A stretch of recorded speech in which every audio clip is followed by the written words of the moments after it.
Сегодня татинцы отмечают день рождения поэта, драматурга, прозаика, одного из основоположников якутской литературы, общественного деятеля, анимпадиста Ивановича Сафронова Алампа.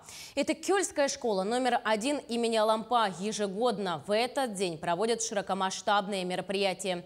Ежегодно администрация Жехсонского наслега вручает стипендию имени Алампа лучшему ученику.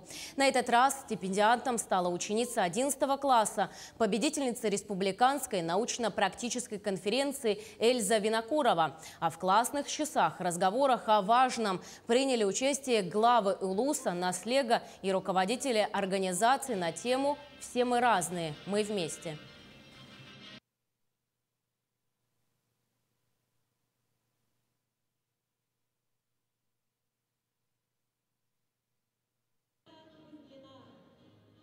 В классах данной школы проводят классные часы, начиная с главы муниципального района Михаила Михайловича Сорова. И вот все руководители предприятий, 25 человек, принимают участие в данном проекте.